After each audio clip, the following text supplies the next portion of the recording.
Hello दोस्तों, hyperthyroidism यानी excess thyroid hormone की बीमारी काफ़ी कॉमन तो है, लेकिन साथ में है बहुत सारी अवधारणाएं, बहुत सारे मिथ्स, मिसकंसेप्शन। आज इन सारे मिथ्स को हम बस्ट करेंगे, बहुत सारी कॉमन इंफॉर्मेशन हम आपको देंगे। ये सारी अवधारणाएं क्या है और इनसे जुड़ी सच्चाइयाँ क्या है, ये सारी चीज़ें हम आपको बताएंगे। आज का टॉपिक है कॉमन मिथ्स अबाउट हाइपरथायरॉयडिज्म।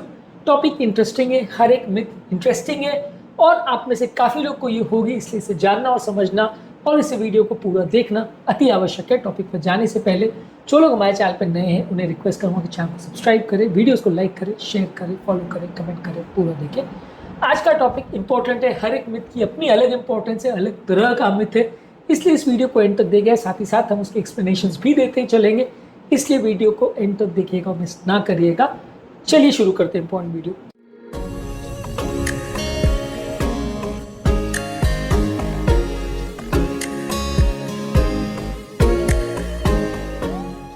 सबसे पहला, कुछ लोगों को लगता है कि हाइपरथायरॉयडिज्म हमेशा वेट लॉस करता है। कुछ हद तक सच है, हर केस में सच नहीं है। सीवियर हाइपरथायरॉयडिज्म में वेट लॉस होता है, ये इसका एक कॉमन लक्षण है, लेकिन हर व्यक्ति जिसको हाइपरथायरॉयडिज्म है वो दुबला पतला ही होगा, ऐसा कोई ज़रूरी नहीं है। हर व्यक्ति कचेक्स्ट ही होगा और वो शरीर से बहुत दुर्बल होगा, ऐसा कोई ज़रूरी नहीं है। काफ़ी पेशेंट्स नॉर्मल बॉडी वेट या हाई बॉडी वेट वाले भी हो सकते हैं। सीवियर हाइपरथायरॉयडिज्म का मेटाबॉलिज्म बढ़ाता है और आपका वजन कम करता है, लेकिन हर केस में ऐसा मिले ज़रूरी नहीं है। ये इसका इंपॉर्टेंट फीचर है लेकिन इसेंशियल फीचर नहीं, यानी कि ये होता है काफ़ी केस में, लेकिन हर केस में ऐसा होगा ऐसा ज़रूरी नहीं है। इसलिए ये एक इंपॉर्टेंट मिथ है जिसके बारे में जानना और समझना ज़रूरी है, क्योंकि ये मिथ काफ़ी केसेस में डायग्नोस्टिक मिस्टेक करवाता है। लोग कई केसेस जिनका वजन नॉर्मल है उनको थायराइड के लिए चेक ही नहीं करते। लोगों को लगता है कि ये आदमी मोटा है, ये आदमी नॉर्मल बॉडी वेट है, इसको हाइपरथायरॉयडिज्म हो ही नहीं सकता, तो चेक करने की क्या आवश्यकता है। इसलिए इस तरह के केस मिस हो जाते हैं। अगला इंपॉर्टेंट मिथ ये है कि लोगों को लगता है कि ये उम्र दराज लोगों की बीमारी है, ये बुढ़े लोग को ही होती है, यंग लोग को नहीं होती। ये भी गलत है। हाइपरथायरॉयडिज्म के बहुत कारण होते हैं। ये एक ऐसी बीमारी है जिसमें थायराइड बढ़ता है, लेकिन बढ़ने के कारण अलग अलग होते हैं। कुछ कारण ऐसे होते हैं जो एज डिपेंडेंट होते हैं, कुछ कारण ऐसे होते हैं जो एज डिपेंडेंट नहीं होते, जो यंग लोगों में भी देखने को मिलते हैं। इसलिए उम्र के साथ इसका प्रेवलेंस कुछ हद तक बढ़ सकता है, लेकिन हर केस में ये एज डिपेंडेंट ऐसा जरूरी नहीं है। ज़्यादातर इसके जो शिकार पेशेंट्स होते हैं वो मिडिल एज फीमेल्स में ज़्यादा देखने को मिलता है। उम्र दराज में कुछ इंपॉर्टेंट कारणों से ये हो सकता है, लेकिन ज़्यादातर ये उम्र दराज लोगों की बीमारी है, ऐसा सोचना गलत है। और यंग लोगों में भी जब फीचर्स हो तो टेस्ट करना आवश्यक है। इस तरह के मिसकंसेप्शन पाल लेना अक्सर गलत बन जाता है, क्योंकि हम यंग लोगों को फिर टेस्ट करना छोड़ देते हैं या उन्हें इग्नोर करना चालू कर देते हैं। इसके अलावा लोग को ऐसा लगता है कि हाइपरथायरॉयडिज्म हो या हाइपोथायरॉयडिज्म हो, दोनों एक ही तरह की बीमारी है, दोनों है तो थायराइड की प्रॉब्लम, इसलिए इसको ओवरऑल थायराइड की बीमारी मान लेते हैं। पर दोनों बिल्कुल एक्सट्रीम सिचुएशंस है। जैसे लो बीपी और हाई बीपी बिल्कुल एक्सट्रीम चीज़ें हैं, लो बॉडी वेट और हाई बॉडी वेट बिल्कुल एक्सट्रीम चीज़ें हैं, वैसे लो थायराइड और हाई थायराइड बिल्कुल एक्सट्रीम चीज़ें। दोनों का ट्रीटमेंट बिल्कुल उल्टा है। आप दोनों में सेम ट्रीटमेंट नहीं लागू कर सकते, क्योंकि एक में थायराइड ज़्यादा है तो वहाँ कम करना पड़ेगा, एक में थायराइड कम है तो बढ़ाना पड़ेगा। दोनों के फीचर्स बिल्कुल उल्टे होते हैं, दोनों का ट्रीटमेंट बिल्कुल उल्टा होता है और दोनों के ओवरऑल जो इश्यूज होते हैं वो बिल्कुल अलग होते हैं। दोनों की बॉडी फीचर्स बिल्कुल अलग होते हैं, इसलिए दोनों को एक ही तरह की बीमारी मान लेना कि क्योंकि दोनों थायराइड की बीमारी है तो एक ही तरह से ट्रीटमेंट करेंगे और दोनों को एक ही तरह से हम तराजू में तोलेंगे, वो गलत सोचना है। दोनों अलग तरह की बीमारी है, एक ही ऑर्गन को अफेक्ट करती है, लेकिन दोनों के इश्यूज और सिम्टम्स पूरी तरह से उल्टे हैं। इसके अलावा कुछ लोगों को लगता है हाइपरथायरॉयडिज्म ज़्यादातर ग्रेव्स डिजीज में ही होता है। अब hyperthyroidism over active thyroid disease की बीमारी है, ये बहुत सारे कारणों से हो सकता है। टॉक्सिक मल्टीनोड्यूलर गाइटर की वजह से हो सकता है, थायरोइडाइटिस की वजह से हो सकता है, एक्सेसिव आयोडीन इंटेक की वजह से हो सकता है। ग्रेव्स डिजीज इसका एक इंपॉर्टेंट कारण जरूर है, लेकिन यही एकमात्र कारण है ऐसा नहीं है, इसके और भी बहुत सारे कारण हो सकते हैं। अगला इंपॉर्टेंट मिथ या मिसकंसेप्शन ये है कि लोगों को ऐसा लगता है कि ज़्यादातर इसके केस सिम्टम्स से डायग्नोस हो जाते हैं। सिम्टम्स हर केस में हो ऐसा ज़रूरी नहीं है। ज़्यादातर ये सिम्टम्स सीवियर हाइपरथायरॉयडिज्म वाले केस में मिलते हैं, वहाँ पर भी हर सिम्टम मिले ऐसा ज़रूरी नहीं है। कई बार लोगों को कुछ फीचर्स मिलते हैं, कई बार कुछ नहीं मिलते।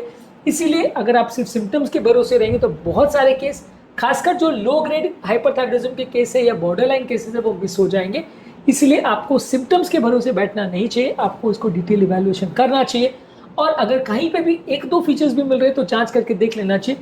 यदि आप रेगुलरली या ज़्यादा फ्रीक्वेंटली जांच करेंगे तो बहुत सारे ऐसे केसेस पिकअप होंगे जो कि अदरवाइज मिस हो सकते हैं। इसीलिए हर केस में सिर्फ सिम्टम्स का भरोसा नहीं करना चाहिए और ये हर क्रॉनिक डिजीज में एप्लीकेबल है, चाहे वो BP, sugar, cholesterol, heart attacks, बहुत सारी बीमारियों के साथ ये एप्लीकेबल है कि सिम्टम्स बहुत कम केस में देखने को मिलते हैं। Majority of the cases asymptomatic या माइल्डली सिम्प्टोमेटिक होते हैं। यदि ऐसे लोगों में हम जांच नहीं करेंगे तो कभी पता ही नहीं चलेगा कि इनको इस तरह का प्रॉब्लम है। कुछ लोगों को ऐसा लगता है कि हाइपरथायरॉयडिज्म का ट्रीटमेंट ज़्यादातर सेम होता है, सब में थायराइड कम करने की दवा देनी पड़ती है और ट्रीटमेंट सेम होता है। लेकिन हाइपरथायरॉयडिज्म का ट्रीटमेंट कितना थायराइड लेवल से, किस कारण से हाइपरथायरॉयडिज्म हो रहा है और साथ में कैसे सिम्टम्स है, इसके बेसिस पे भी डिसाइड होता है। बहुत सारे पेशेंट्स में अलग अलग तरह के इंपॉर्टेंट सिम्टम्स होते हैं और वहाँ पे अलग अलग तरह का ट्रीटमेंट स्ट्रैटेजी देना पड़ता है। इसीलिए कई बार anti thyroid medication, radioactive iodine therapy, surgery, beta blockers, बहुत सारी चीज़ों का प्रयोग होता है। अलग अलग केस में अलग अलग स्ट्रैटेजीज यूज होती है। सब केस में सेम स्ट्रैटेजी यूज होना गलत है, क्योंकि सब चीज़ों में सेम चीज़ वर्क नहीं करते। इसलिए हाइपरथायरॉयडिज्म को भी एक ही कैटेगरी में रखना और सबको एक ही तरह से ट्रीटमेंट करना गलत है। इसमें भी अलग अलग केसेस में अलग तरह का ट्रीटमेंट की आवश्यकता हो सकती है। इसके अलावा कुछ लोग को लगता है कि एक बार अगर ट्रीटमेंट कर दिया तो फिर हाइपरथायरॉयडिज्म कभी नहीं होगा। ऐसा भी नहीं है। हाइपरथायरॉयडिज्म काफ़ी केस में रिकर कर सकता है। यदि जिस कारण से हाइपरथायरॉयडिज्म हो उसको प्रॉपरली एड्रेस नहीं किया गया और कंटिन्यूस मॉनिटरिंग नहीं करी गई तो काफ़ी केस में वापस पलट के आ सकता है और उसके सिम्टम्स पहले से ज़्यादा सीवियर भी हो सकते हैं, कुछ और तरह के प्रॉब्लम्स भी आ सकते हैं। इसलिए हाइपरथायरॉयडिज्म पूरी तरह से क्यूरेबल बीमारी नहीं है, इसका रिकरेंस या रिलैप्स हो सकता है। इस बात का ध्यान रखना आवश्यक है और ये सोचना गलत है कि एक बार ट्रीटमेंट कर दिया तो बीमारी पूरी तरह से खत्म हो जाएगी। हर केस, कुछ केस में हो सकता है, हर केस में नहीं होगा। इसके अलावा कुछ लोग को लगता है कि नेचुरल रेमेडीज करने से या किचन रेमेडीज करने से बीमारी ठीक हो जाती है। आपको इसमें कुछ ज़्यादा थायराइड की दवाओं की इतनी ज़रूरत नहीं, क्योंकि थायराइड की दवा जिंदगी भर देनी पड़ती है। नेचुरल रेमेडीज से थोड़ा बहुत आपको सिम्टोमेटिक फायदा मिल जाएगा, लेकिन जो एक्चुअल बीमारी है, जहाँ पे एक्चुअल थेरेपी की जरूरत होती है, वहाँ आपको ज़्यादा फायदा नहीं मिलेगा। वहाँ पे आपको प्रॉपर थायराइड की मेडिसिन और अग्रेसिव थेरेपी या सर्जरी देने की आवश्यकता होगी। वहाँ सिर्फ आपको सिर्फ नेचुरल रेमेडी या किचन रेमेडीज या अदरक, लहसुन, गार्लिक ये सब खा लेने से ठीक हो जाएगा, वैसा नहीं है। आपको उसमें एग्जैक्ट थेरेपी देनी पड़ेगी। बाकी सब चीज़ें एज एन एडजंक्ट यूज कर सकते हैं, लेकिन मेन स्टे ऑफ थेरेपी, दवाइयाँ या अग्रेसिव थेरेपी की आवश्यकता है, वो आप मिस नहीं कर सकते किचन रेमेडीज से या घरेलू नुस्खों से बीमारी ठीक नहीं होने वाली। इसके अलावा कुछ लोग को लगता है कि हाइपरथायरॉयडिज्म एक सीरियस कंडीशन नहीं है, इसको हम छोड़ देते हैं, इसमें कुछ प्रॉब्लम नहीं आएगी। ऐसा नहीं है। हाइपरथायरॉयडिज्म में सीवियर हार्ट प्रॉब्लम्स हो सकते हैं, रिदम प्रॉब्लम्स हो सकती है, हड्डियां कच्ची हो सकती है, कई बार थायराइड स्टॉर्म आ सकता है, कई बार कोई लाइफ थ्रेटनिंग इश्यूज हो सकते हैं जिसमें व्यक्ति की जान भी जा सकती है। इसलिए इस बीमारी को इग्नोर करना गलत है। जितना सीवियर हाइपरथायरॉयडिज्म होगा उतना ज़्यादा प्रॉब्लम हो सकती है। कभी कभार ये बहुत डेंजरस भी हो सकती है और इर्रिपेरेबल डैमेज भी बॉडी को कर सकती है। इसलिए इसे माइनर प्रॉब्लम मान के साइड में रख देना गलत है। जितना सीवियर हाइपरथायरॉयडिज्म है उसके हिसाब से ट्रीटमेंट करना चाहिए। लास्ट इंपॉर्टेंट मिथ जिसके बारे में आज बात करेंगे वो ये है, कुछ लोग कर सकते हैं कि हाइपरथायरॉयडिज्म मतलब सिर्फ थायराइड ग्लैंड की प्रॉब्लम है, थायराइड ग्लैंड के रिलेटेड ही सिम्टम्स होंगे, गले में ही जो होगा, जो प्रॉब्लम होगा, बाकी शरीर का इससे कोई लेना देना नहीं है। लेकिन ये हर सिस्टम को अफेक्ट करता है, चाहे वो हार्ट हो, चाहे वो बॉडी के ट्रेमर्स हो, हीट इंटॉलरेंस हो, मेटाबॉलिज्म हो, मेंस्ट्रुएशन हो, ब्रेन रिलेटेड इश्यूज हो, बहुत सारी चीज़ें इससे रिलेटेड होती है। बहुत सारे मेंटल, फिजिकल हेल्थ के इश्यूज इसके साथ हो सकते हैं। इसलिए हाइपरथायरॉयडिज्म को खाली थायराइड की बीमारी मान लेना गलत है।